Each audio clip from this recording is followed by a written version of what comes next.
Gracias.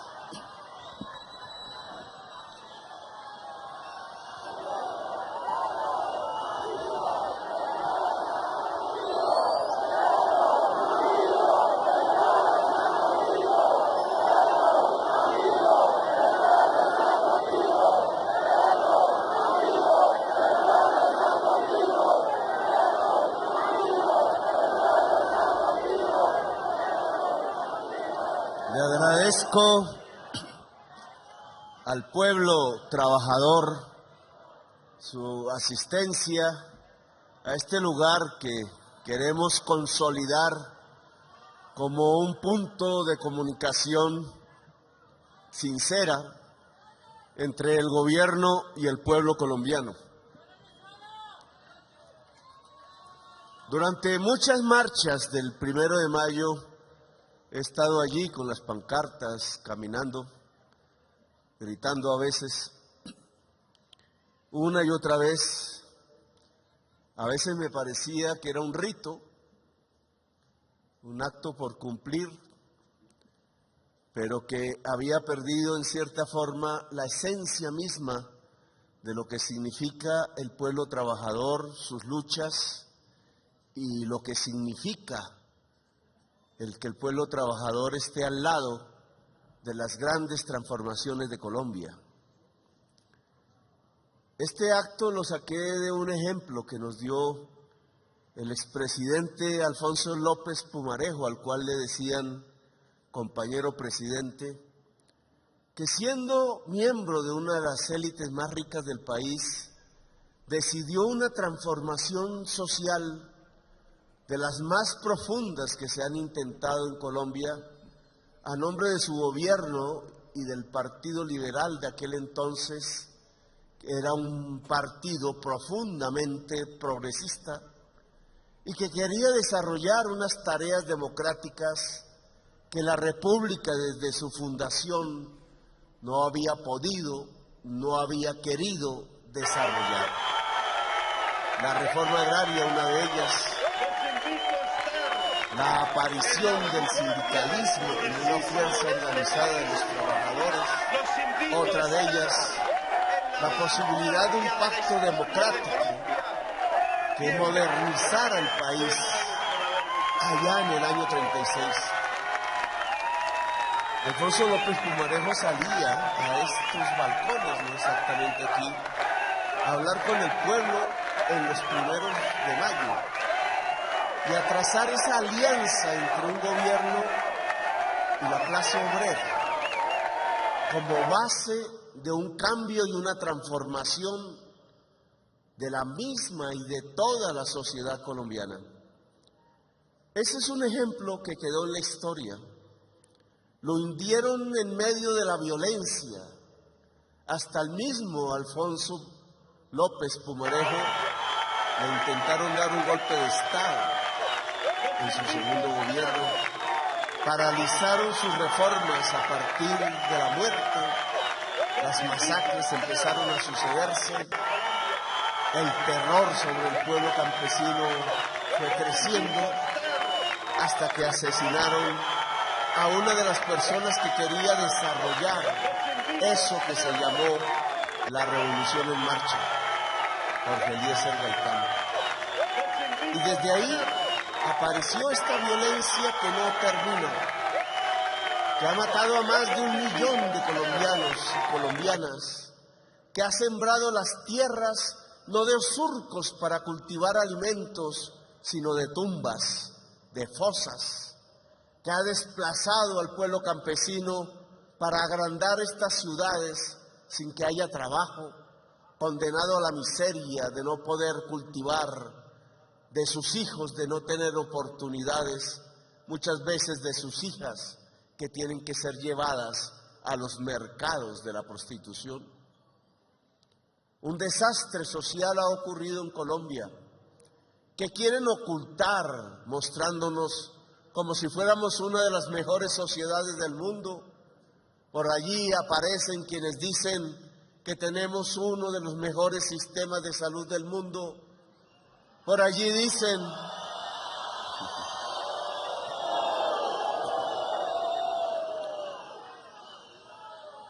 Por allí dicen que si se mejora la jornada laboral, que si se colocan mayores criterios de dignificación del trabajo en Colombia, entonces se volverá tan costoso el trabajo que el empresario no tomará más puestos de trabajo y al contrario botará a las calles los trabajadores que ahora tienen.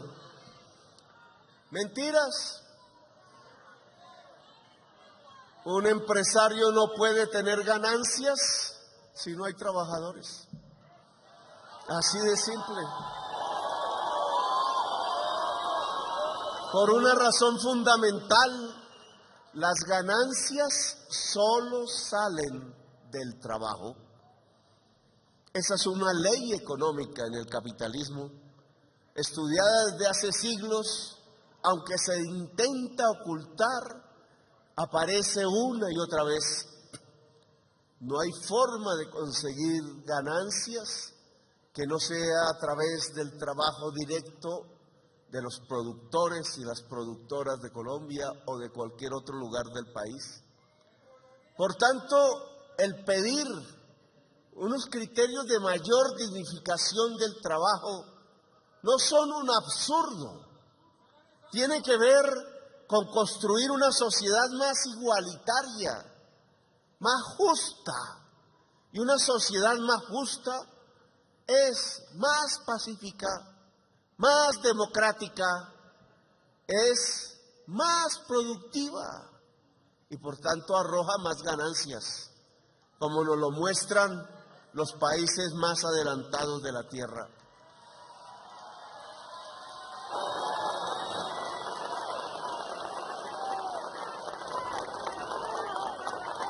Lo que estamos entonces es viviendo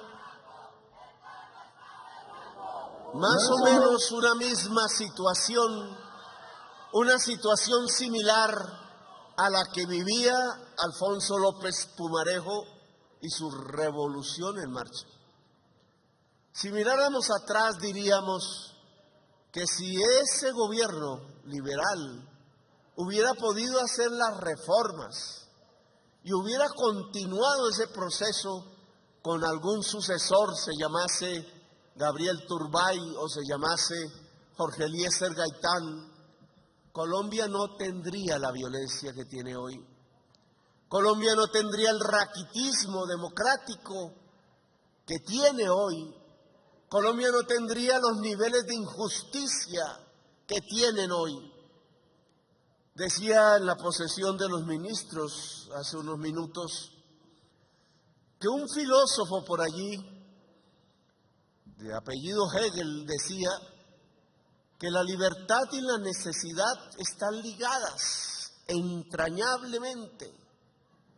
Son dos conceptos paralelos e entrelazados. La libertad no es, como nos lo quieren mostrar ahora, el mundo en donde una poca gente que tiene con qué pueden comprar lo que quieran y unos empresarios, también muy pocos, que pueden producir lo que quieran y de la manera que quieran. Nos han reducido el concepto de libertad a ese criterio que solo puede expresar el que puede comprar o el que puede vender. La mayoría de la población no es ni lo uno ni lo otro, está excluida. Pareciera entonces que no tiene libertad. Pero si vamos al concepto, la libertad básicamente consiste en superar las necesidades fundamentales del ser humano. Que una persona es más libre entre más satisfaga sus necesidades fundamentales. Si tenemos una sociedad donde la mayoría del pueblo, por la injusticia social, por el desequilibrio entre la sociedad, la mayoría no puede suplir, satisfacer sus necesidades básicas, entonces tenemos una sociedad que no es libre. porque la libertad consiste en superar esas necesidades. Si una mamá por allí en un barrio popular, después de vender líchigo en la esquina, no le alcanza el dinero para comprarle la leche a los hijos, esa necesidad no permite que esa familia sea libre. Si un joven por allí, queriendo aprovechar la fase en la juventud, en la vida, en donde se pueden construir las posibilidades de la existencia, no puede entrar a una universidad porque vale mucho o porque se estudia de día y él tiene que trabajar en el día para poder comer, pues esa juventud no tiene libertad. La posibilidad de hacer música, la posibilidad de crear, de inventar, de dar espacio libre al espíritu, no es posible si se tiene lleno, no es posible si no se tiene lleno el estómago, si hay carencia, si hay la preocupación permanente por el de qué voy a vivir en el día de mañana si no está asegurada la comida. Pues nuestra sociedad colombiana no tiene libertad. Lo que escribieron en el escudo no es una verdad. Los que crearon esta república, una juventud en aquel entonces de muchachos y muchachas dispuestos a hacerse matar porque este país fuese libre, acuñaron esa palabra libertad sin entender muy bien si la libertad consistía en liberarse del yugo español, de la corona, de destronar reyes y duques y príncipes, de acabar con privilegios que separaban unos seres humanos de otros, de acabar con un régimen productivo de esclavistas que condenaban al hombre negro, a su familia, a sus amores, a sus hijos, a sus nietos, a ser esclavos por perpetuidad. Entendieron que la libertad tenía que superar todas esas barreras y que esas barreras solo se podían superar transformando, cambiando leyes, cambiando un país. La palabra cambio no los asustaba. Iban al paredón, iban al cadalso cuando los aprisionaban.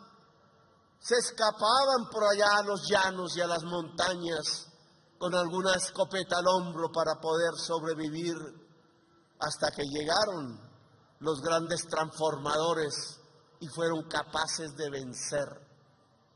La única manera de vencer en aquel entonces era que el ejército libertador fuese más poderoso que el ejército del yugo. Y no podía hacerse si a ese ejército no entraban los indígenas, los negros, los pobres, los sin camisa, el trabajador.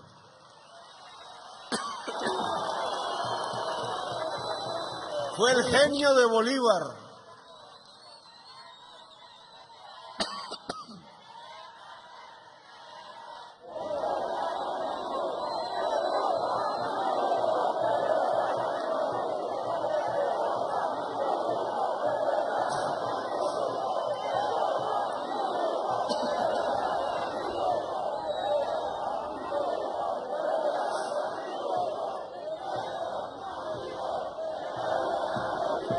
Fue el genio de Bolívar el que descubrió esa norma muy prematuramente.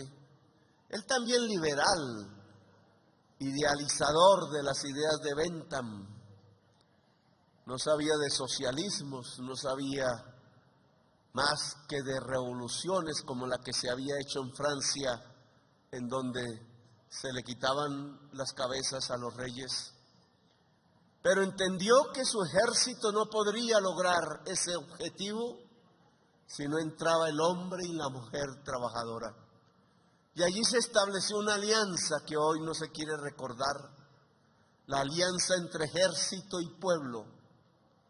El pueblo desconfiaba de las élites criollas, bien educadas en Europa, bien comidas, bien alimentadas, que solo querían sacar a sus padres españoles para quedarse con los privilegios de ellos. El pueblo lo que quería era luchar por sus derechos. Los negros entraban con la promesa de ser libres y los campesinos entraban con la promesa de tener tierra y los indígenas entraban con la promesa de resguardar su cultura. Y así se hizo poderoso el ejército libertador y así ganó. Y así permaneció durante medio siglo en nuestra patria, siendo el principal eje organizado del pueblo armado. Por eso le tenían tanto pavor y odio las élites que no querían gobernar con el pueblo. Por eso echaron a Bolívar, que triste murió en Santa Marta. Por eso empezaron a destruir conquista tras conquista de la República. Por eso murió triste Bolívar.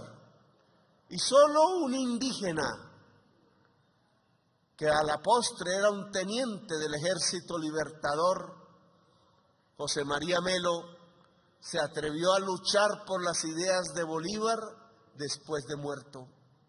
Fue a luchar a Venezuela, fue a reconstruir la Gran Colombia. Vino aquí y se convirtió en general, un general indígena, el último oficial del Ejército Libertador.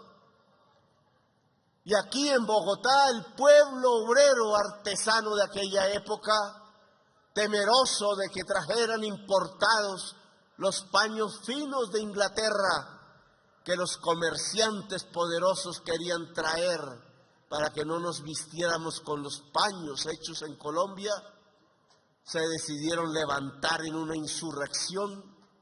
Las sociedades democráticas del pueblo trabajador hicieron barricadas, se tomaron la ciudad y eligieron como presidente a un indígena, al general José María Melo, que resistió aquí 8 meses de batallas, cuando el ejército de los conservadores vino a tomarse la ciudad para defender la esclavitud. Ese pasaje de la historia de Colombia es muy importante porque nos puede enseñar lo que estamos viviendo en este presente. A José María Melo lo derrotaron los ejércitos de los esclavistas del Cauca y de Antioquia.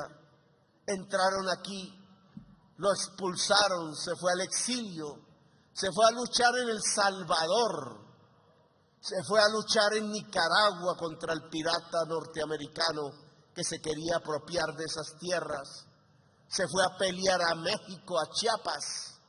Allí se hizo héroe del pueblo indígena, allí acompañó a Benito Juárez en las reformas que México adelantaba y allí cayó en una batalla, muerto por decreto del ejército conservador que quería acabar con las reformas. Allá está enterrado, allá tuvo sus hijos, allá los indígenas lo consideran un héroe, allá el pueblo mexicano de Chiapas no quiere que su cuerpo sea encontrado y que se devuelva a Colombia, porque ellos lo quieren como uno de sus grandes dirigentes, mientras el pueblo colombiano lo ha olvidado, porque aquí enseñan a olvidar al que lucha por el pueblo, al que lucha por la libertad, al que lucha por la democracia. Ojalá algún día podamos traer el cuerpo de José María Melo, el único presidente que no está enterrado en esta patria, al único que quieren olvidar porque era indígena y no era blanco, al único que quieren olvidar porque cometió la tropelía de reconocer que el ejército libertador no era más que un ejército popular, un ejército del pueblo, y que esa era su gran marca de victoria, y que a él lo habían constituido no solo en presidente, sino en el último oficial del Ejército Libertario de Colombia. Allí murió el Ejército Libertador, se evaporó. Ya no hubo una fuerza armada que defendiera al pueblo, no volvió a existir. A duras penas se decretó la libertad de esclavos por José Hilario López, pero esa libertad de esclavos que fue tramitada como una ley en el Congreso de la República iba bañada de una serie de tropelías, como por ejemplo el que el Congreso tenía que reconocer en la ley que el esclavo era propiedad privada del esclavista y que para libertarlo entonces, que se consideraba como una expropiación, había que indemnizar a los dueños de los esclavos con dineros públicos. Así comenzó una era que creíamos era de libertad. Allí están las marcas de lo que está pasando hoy. Aquí se cree que una reforma social libertaria hay que detenerla porque implica extradición, porque implica expropiación, que hay que indemnizar porque se considera que los seres humanos son propiedad privada de otros. Tamaño despropósito quedó grabada en las mentes de las élites que desde entonces gobernaron a Colombia hasta el presente, hasta que el pueblo de nuevo triunfó.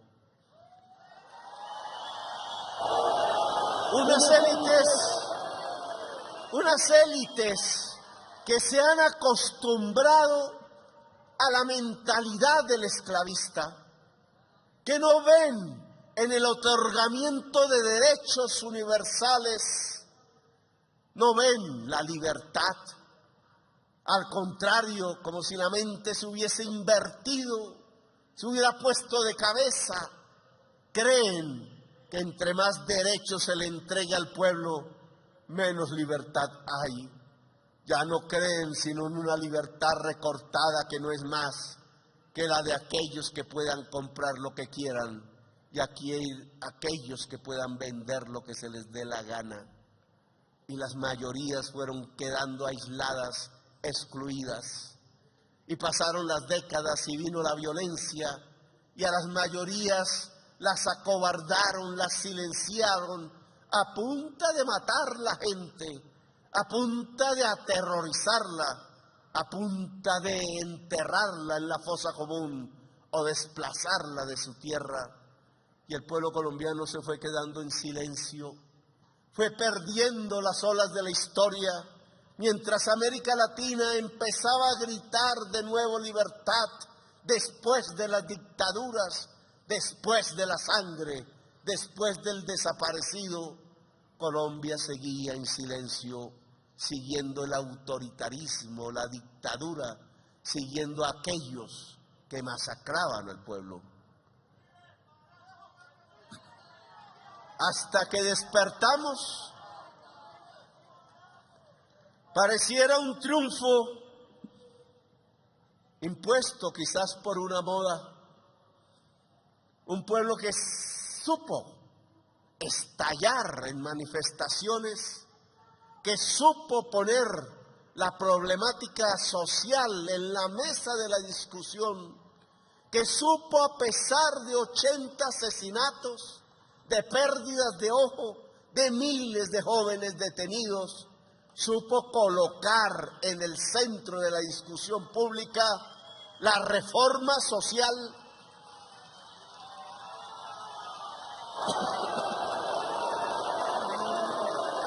con mucha valentía. Esa juventud supo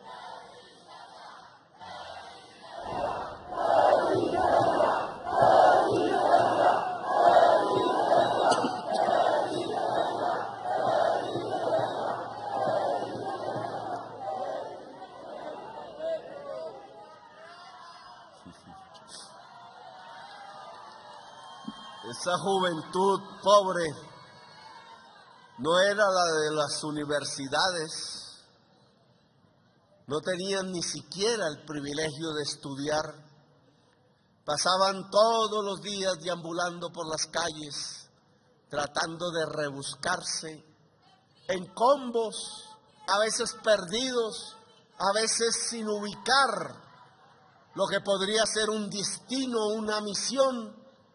Fueron saliendo a esas esquinas de los barrios populares a plantar una bandera, a poner una barricada.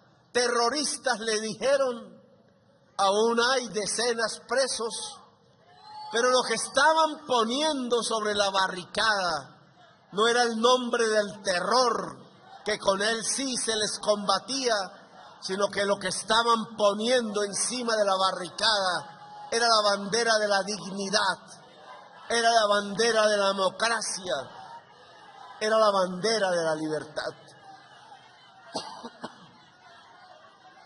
Gracias a esa lucha, yo estoy aquí.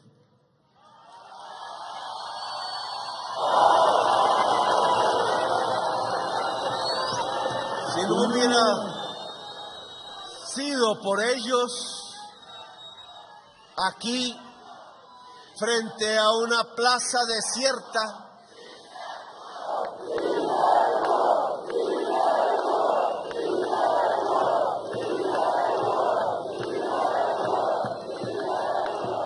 estaría uno más de los mismos.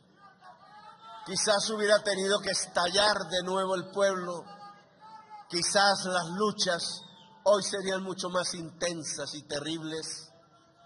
Pero ese estallido social de la juventud popular de Colombia puso en el centro del país la necesidad del cambio, la necesidad de la transformación, la necesidad de la justicia social. Nosotros hemos tratado de cumplir esa directriz del pueblo, que se expresó en las urnas, que supo entender que era el momento de dejar la barricada para ir por millones a las urnas, porque allí era donde verdaderamente se podía cambiar la historia de Colombia.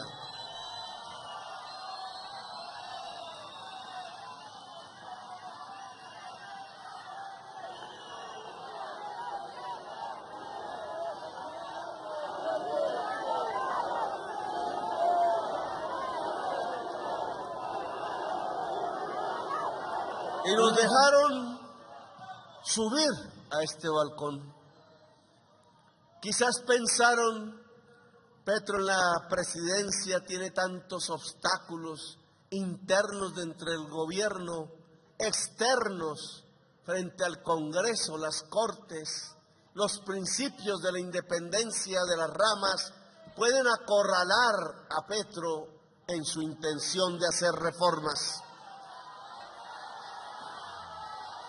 Pues hoy me parece que sin repetir la historia, porque la historia nunca se repite, estamos en un momento similar al del general Melo, al del presidente Bolívar, al del gran reformador Alfonso López Pumarejo, que vamos a vivir circunstancias y situaciones similares.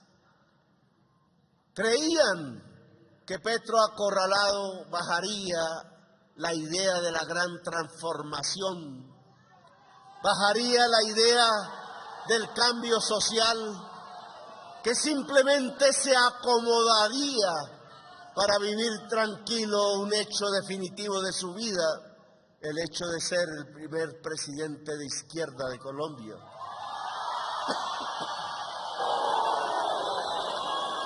Y que no molestaría más, que se iría tranquilo a vivir de su pensión como si nada hubiera pasado, repitiendo de nuevo un gobierno más de los mismos. Y me parece que ese no es nuestro destino, que para eso no estamos aquí. que nuestra función en la historia de Colombia es otra. Es el de lograr triunfar en las reformas.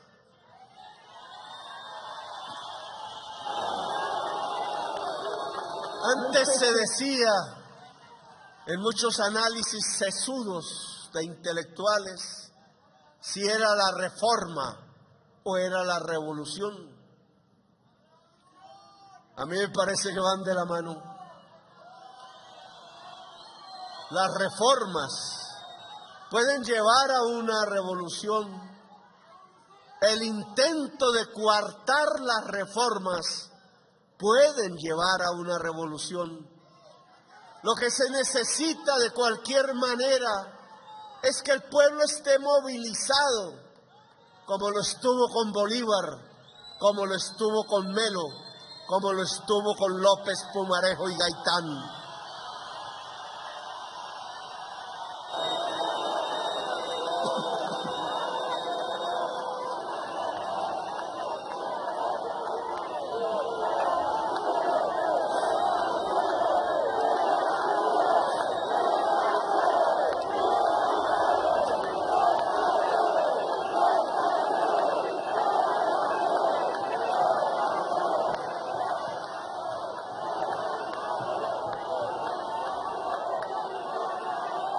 El pueblo no puede dormirse. No basta con ganar en las urnas. El cambio social implica una lucha permanente. Y la lucha permanente se da con un pueblo movilizado. Y al frente de ese pueblo movilizado tiene que estar la juventud, el pueblo trabajador, la clase obrera, porque no nos debe llamar a la tristeza, a ocultar el que la mayoría de Colombia pertenece a una clase obrera.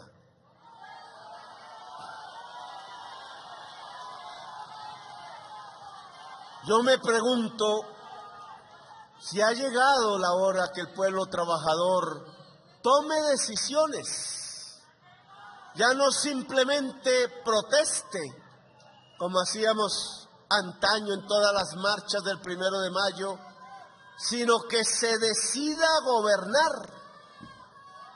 Un gobierno que tiene que ser obviamente de mayorías, un gobierno que tiene que ser de un pueblo movilizado. Se han presentado reformas sociales al Congreso de la República. Las que creemos fundamentales no son todas. La reforma agraria para entregarle tierra al campesinado.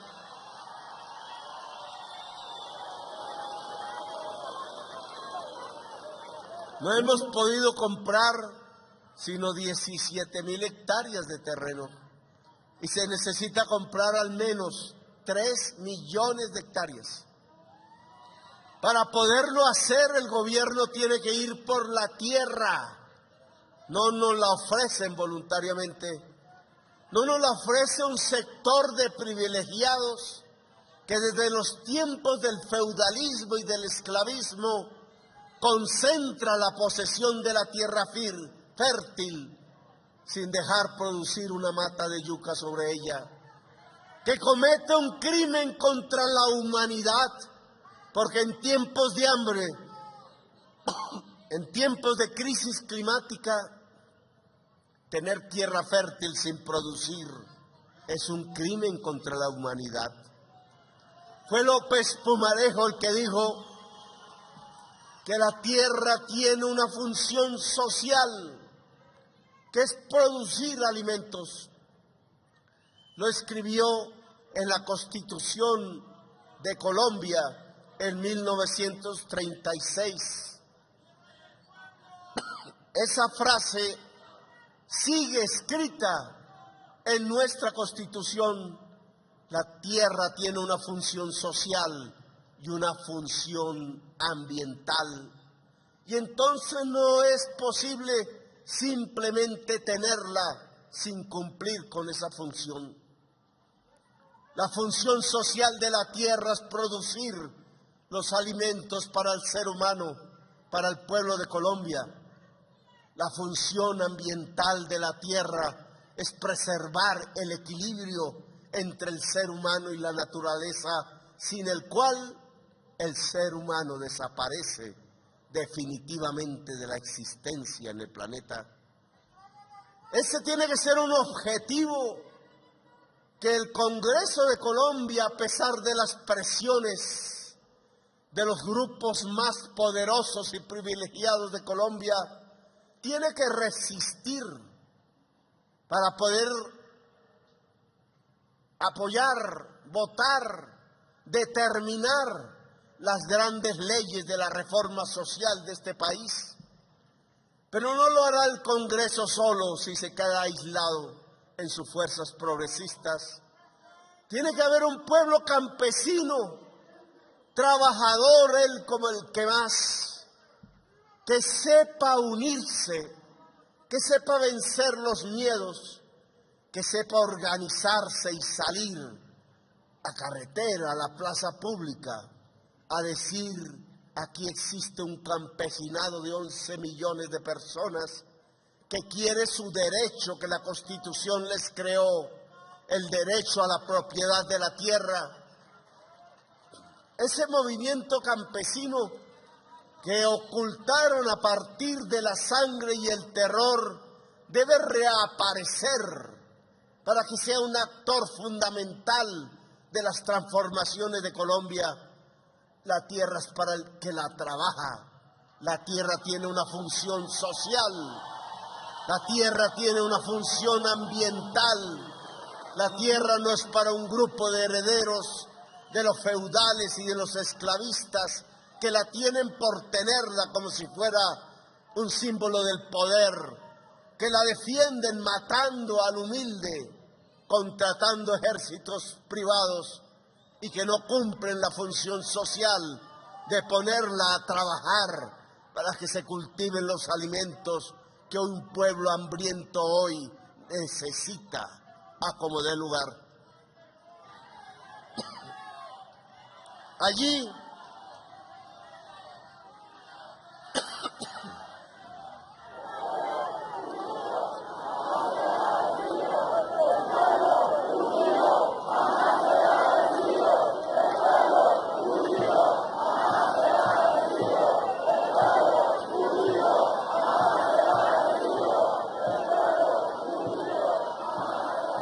se presentó la reforma a la salud, que tiene un principio que la recorre toda. Los dineros públicos no deben ser administrados por grupos poderosos privados que para poder amasar más ganancias, entonces quiebran el hospital público porque llevan sus pacientes a los hospitales que son propiedad de ellos, que demoran, dilatan las atenciones médicas porque con eso disminuyen costos y aumentan las ganancias, porque al letargar las intervenciones médicas, millones de colombianos han muerto desde que se expidió la Ley 100, pudiendo ser salvados. Por eso que mentirosa las frases aquellas que repiten una y otra vez los medios de comunicación, diciéndole al pueblo que tenemos uno de los mejores sistemas de salud del mundo. ¡Qué gran mentira! ¡Qué manera de engañar! Hasta la misma revista científica de enorme calidad reconocida en el planeta, la revista Lancet, buscando precisamente los indicadores que miden cuánta gente ha muerto cuando se podía salvar si hubiera llegado el tratamiento a tiempo, nos coloca en el puesto 81. A pesar del bloqueo a Cuba, Cuba está en una mejor posición porque la coloca en el puesto 55 y a los norteamericanos, que deberían estar en los primeros lugares, los coloca en el puesto 29, demostrando que por mucho dinero que se invierta en negocios privados, el derecho a la salud no se consigue con eficacia. En cambio, son los países europeos los que encabezan la clasificación, porque a pesar del neoliberalismo, a pesar de la derrota de la socialdemocracia, a pesar de la debilidad de los movimientos obreros europeos, el principio de una salud pública se ha podido mantener y hoy destella como uno de los mejores sistemas de salud del mundo. Nosotros queremos que no solo ese eje transformador en la salud, de que sea el público el que controle los dineros públicos, sino que se cree un sistema de atención primaria, preventiva, que permita que no aparezca la enfermedad en muchas personas de Colombia, porque pueden ser evitables, que permita que todos y todas las colombianas en cualquier lugar de nuestro país puedan tener acceso al derecho a la salud, no simplemente a un carnet que termina no sirviendo, que permita entonces que el control público, la atención primaria y preventiva logren construir un sistema de salud que garantice el derecho universal y no simplemente los negocios particulares de unos cuantos colombianos que se han enriquecido con el dinero del público, con el dinero de todos y de todas, con la caja común de los colombianos, porque ellos no han puesto un peso de sus propios patrimonios, porque ellos no arriesgan nada de sus propias riquezas, porque todo se paga a través del Estado. Muchos colombianos no lo creen, pero sus tratamientos que han sido exitosos los ha pagado el mismo pueblo trabajador de Colombia, no los dueños de las EPS.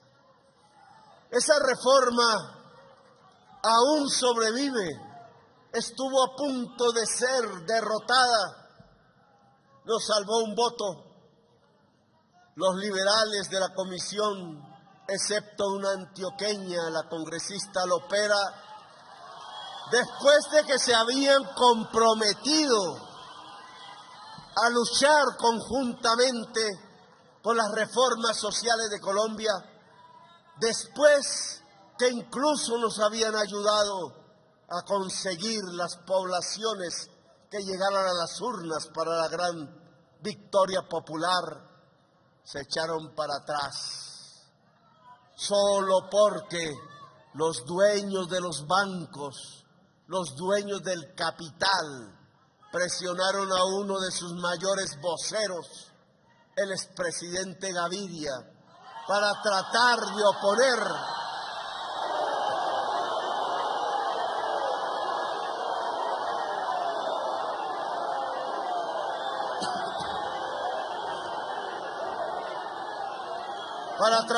oponer al Partido Liberal, que se había afirmado a sí mismo como el Partido del Pueblo allá en la convención del Teatro Colón, dirigida por Jorge Eliezer Gaitán, que había salido a luchar incluso a riesgo de sus vidas para que no se detuviera a sangre y fuego la revolución en marcha, que acompañó a Gaitán hasta el final, que acompañó a López Pumarejo y le pidió valentía.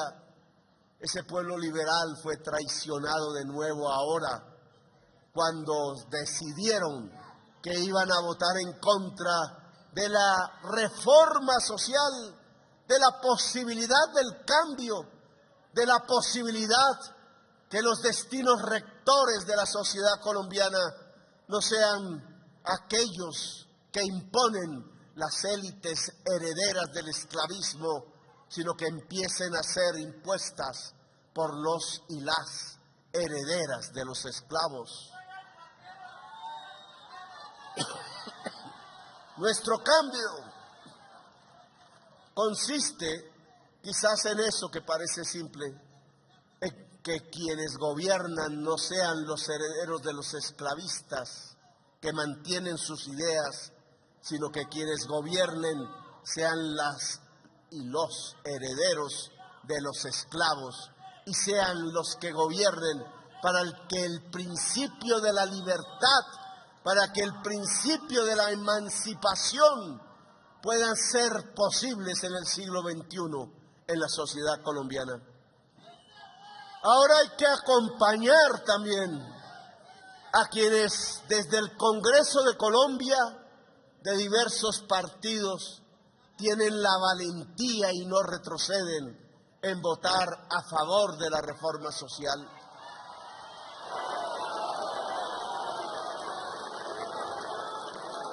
Pero nos faltan las enfermeras, que son decenas de miles en Colombia. Nos faltan los médicos, nos faltan los trabajadores de la salud. Si es que es por ellos en primer lugar que se hace la reforma a la salud, es para que no sean contratados a 3 meses y echados muchas veces como perros. Es que se les reconozca que quien sostiene la salud del pueblo colombiano no son los dueños de las EPS, sino es ese trabajador humilde que lleva la camilla, es esa enfermera que se trasnocha tratando de que su paciente no muera, es ese médico que estudia y se desvela para poder llevar lo mejor de la ciencia a la población colombiana. Para ellos es la reforma a la salud, lo mismo que para el pueblo del Chocó, del Cauca, o de Arauca, o de La Guajira, el pueblo de los barrios populares de estas grandes ciudades, a la gente a la cual se le niega el servicio porque no tiene plata. La atención va para la medicina prepagada, la atención va para los planes complementarios, pero nunca va realmente para quien no tiene más recursos que pagar su cotización o estar en el SISBEN o estar en los planes subsidiados de salud en Colombia. Y presentamos la reforma a las pensiones.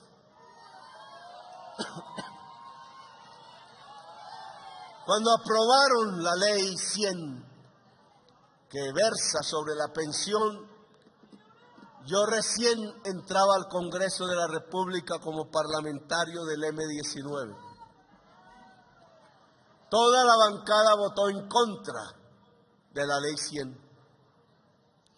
Intuíamos que el dominio del mercado no garantizaba el derecho universal, que así no había sido en ninguna parte del planeta, que solo la fuerza social y el Estado podrían intentar la garantía del derecho. Derecho a la pensión, derecho al que al cumplir los requisitos una persona, un hombre, una mujer puedan acceder a una pensión de por vida, puedan vivir sus últimos años en el descanso, en la reparación del espíritu, puedan vivir con alguna tranquilidad en una familia que va progresando en su calidad de vida. Y resulta que no, 30 y pico años después de aprobada la ley 100, con la promesa que nos hicieron el señor senador Álvaro Uribe Vélez en ese momento,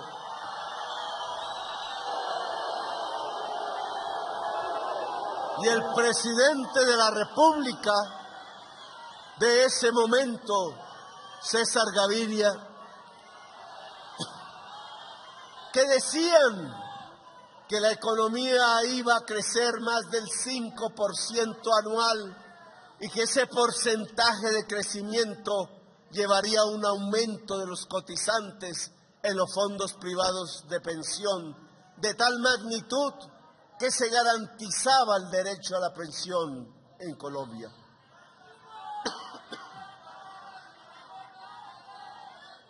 Pasaron 30 años y nunca ocurrió.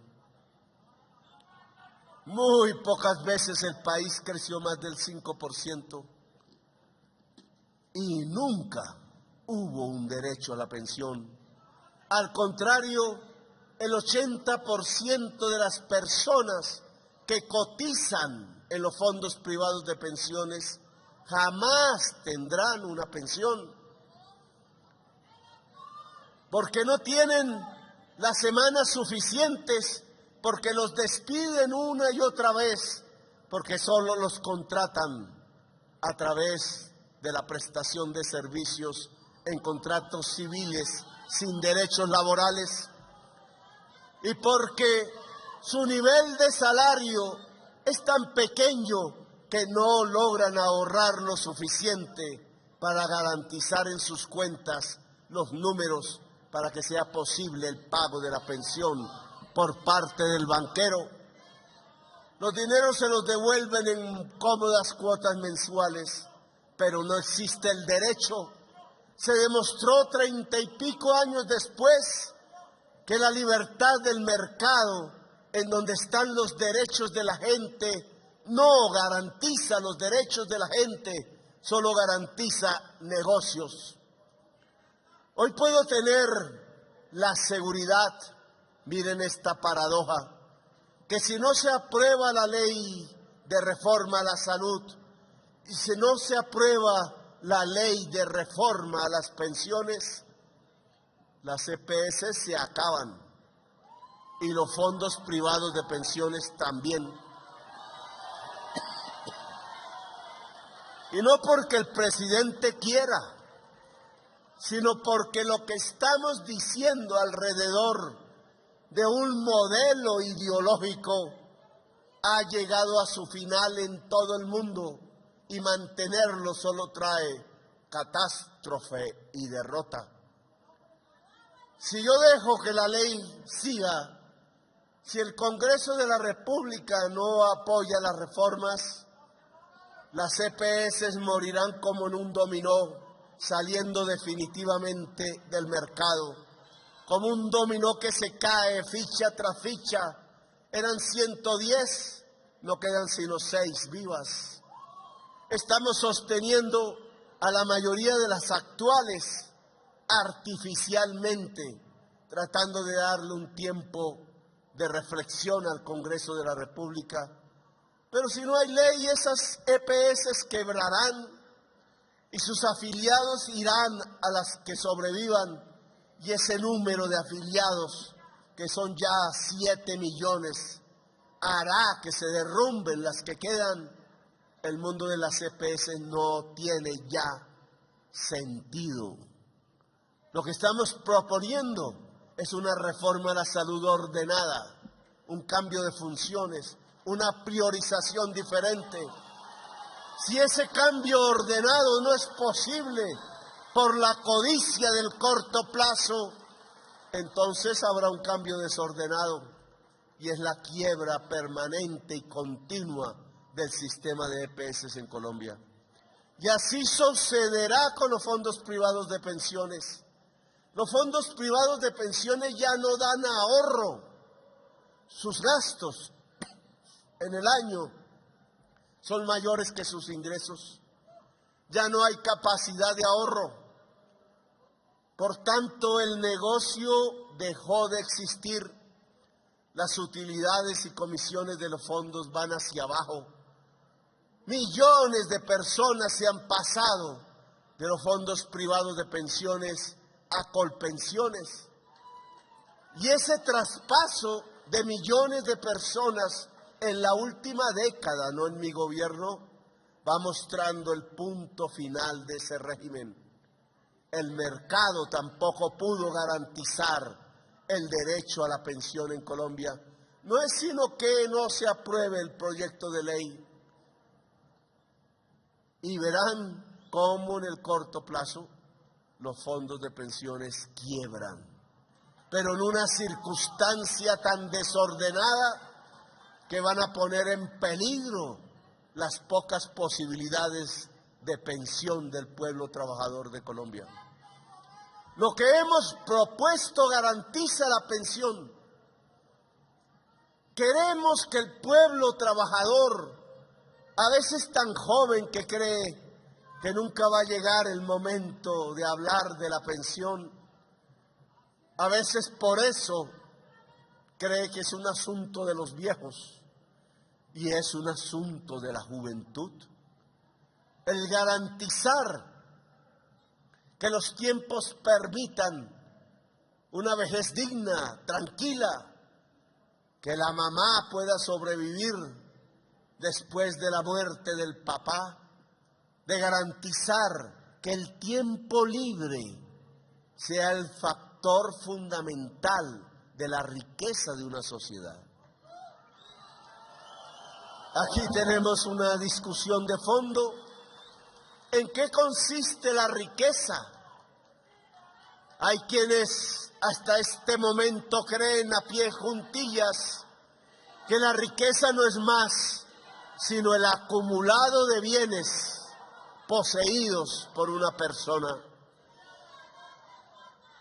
Hay otra corriente de pensamiento que cree que la riqueza es la cantidad de tiempo libre que puede tener una persona. Por eso el movimiento obrero en todo el mundo está buscando no dejar aumentar el tiempo para pensionarse. Miren Francia. Está buscando cómo se acortan la jornada de trabajo. Miren Europa.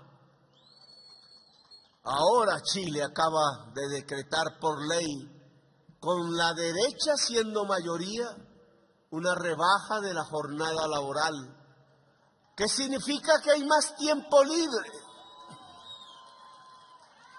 Y ese tiempo libre significa riqueza de una sociedad. El tiempo libre es el nuevo medidor de la riqueza, no las tantas cosas que podemos guardar en una alacena. La riqueza es eso, el tiempo para crear, el tiempo para sentir, el tiempo para ser libre, el tiempo para ser humano y no robot de una fábrica. El tiempo libre es la mayor riqueza que puede tener una sociedad. Y cuando hablamos de pensiones, hablamos de ello. Claro, si el pueblo trabajador no sale a defender su reforma pensional, si algunos líderes sindicales aún creen, como en tiempos del neoliberalismo que creó esa mentalidad, que el sindicato no es para defender los derechos del pueblo trabajador, no solo de su fábrica, sino los generales de la sociedad colombiana, sino que la función de un sindicato, por ejemplo, es para hacer negocios, es para el contrato sindical por medio del cual emplean a sus allegados en una empresa cualquiera o en el Estado y se ganan una comisión por ello, que el sindicato no debe ser un oferente de empleo, sino un defensor del derecho de la clase obrera. Si ese mundo neoliberal que reemplaza las luchas por los negocios se impone, pues el pueblo trabajador no va a estar al lado de las reformas sociales de Colombia. Allí presentamos la reforma laboral. Aquí Gloria Ramírez nos acompaña defendiendo esos proyectos. Esos proyectos no han avanzado en el Congreso de la República. Están allá quietos, detenidos, esperando que la Comisión Séptima saque con buen viento y buena mar la reforma a la salud. Pero a mí me parece que esta reforma laboral es de las fundamentales para los momentos del cambio de Colombia. Lo que se está proponiendo allí es ni más ni menos reducir la jornada de trabajo,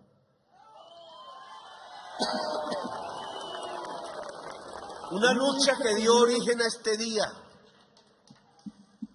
una lucha de obreros norteamericanos, las mayorías inmigrantes en esa época de Irlanda, de Italia, obreros que se levantaron allá en los Estados Unidos y que fueron asesinados porque no querían ver que el pueblo trabajador levantara la bandera de la dignidad. Eso que fundó este día era una lucha por la jornada laboral de 8 horas.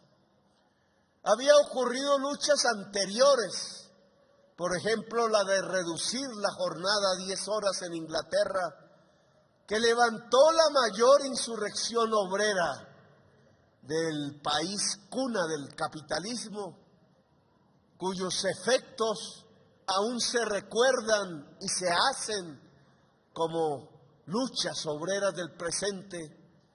Esas luchas iban todas por ganar más tiempo libre.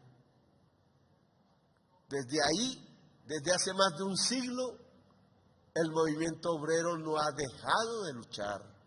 Unas veces muy fuerte, otras más débil, unas veces en ofensiva, otras en defensiva.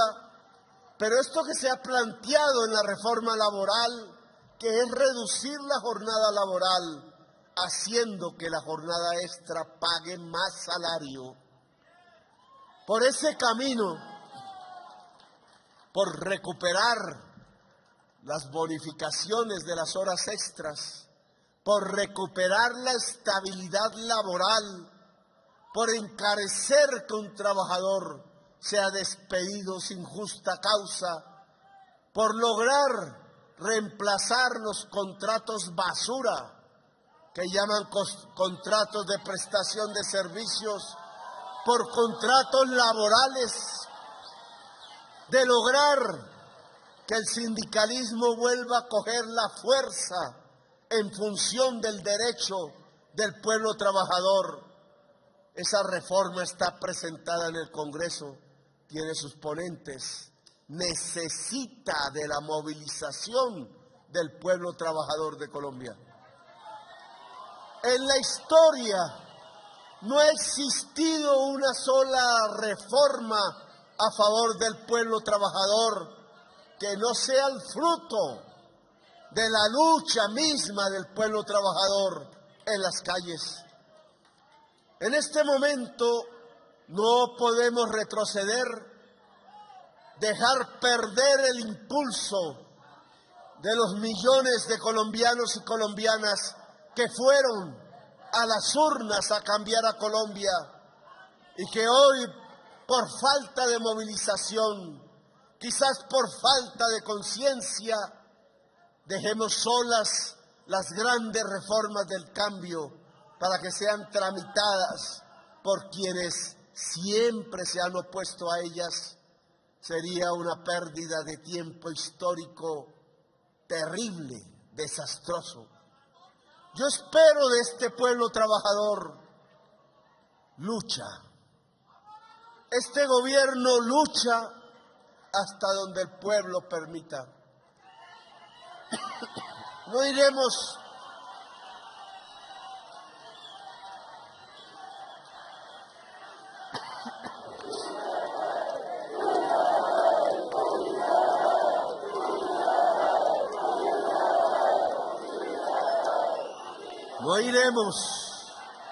ni un metro más allá de donde el pueblo lo quiera. Tampoco iremos un metro menos de donde el pueblo quiera. Llegaremos hasta donde las decisiones populares quieran. Si quieren ir más allá, iremos más allá. iremos a más profundas transformaciones, pero se necesita de una clase obrera que quiera gobernar. Quizás el tiempo de las quejas, de la denuncia, han pasado.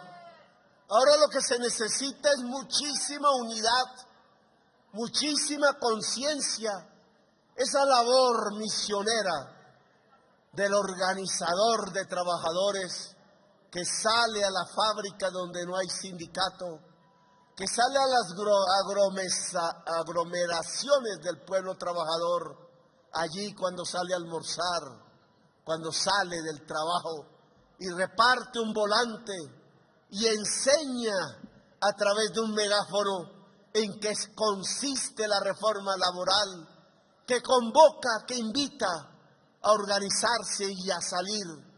Ese tipo de misionero y misionera del pueblo trabajador lo necesitamos de nuevo recorriendo las calles de las grandes ciudades, de los campos.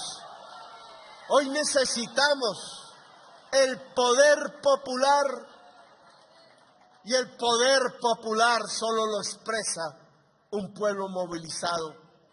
Estamos en los mismos tiempos de Alfonso López Pumarejo, del general José María Melo, en los mismos tiempos de Gaitán, y allí siempre estuvo el pueblo.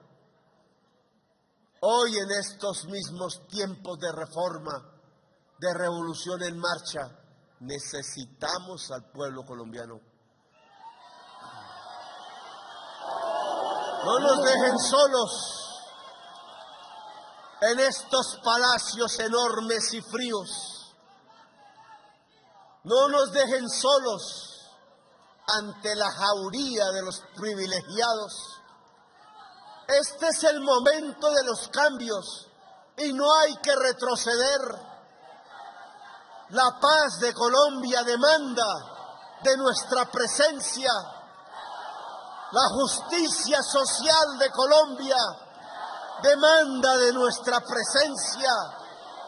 La gran revolución en marcha demanda de una clase trabajadora que se movilice, que luche, que se organice, que se una.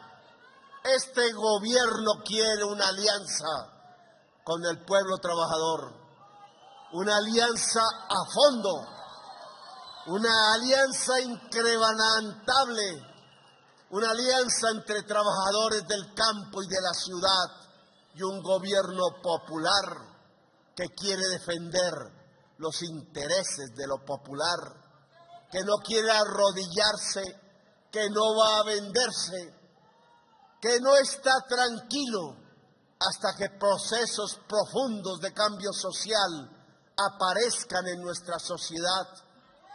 Los queremos a ustedes con nosotros.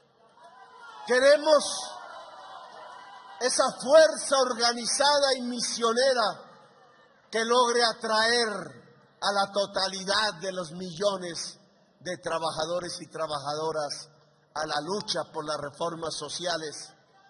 No hemos dejado la bandera de la concertación. Claro que siempre estamos dispuestos a hablar.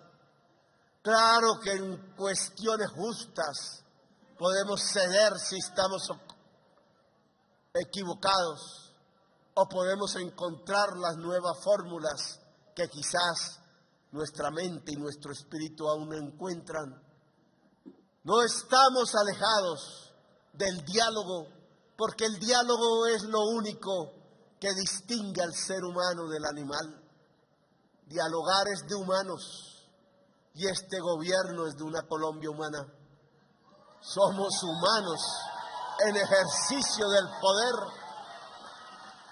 pero que no se entienda que nuestro deseo de concertar es la debilidad de nuestro cuerpo, es la debilidad de nuestro pensamiento, porque somos fuertes, porque sabemos para dónde vamos, es que nos permitimos dialogar para juntar más fuerzas, para juntar más aliados, pero nunca sin perder lo que significa el camino de la gran transformación de Colombia, nuestra patria. Pueblo trabajador, los invito a estar en la primera línea de la lucha por las transformaciones de Colombia.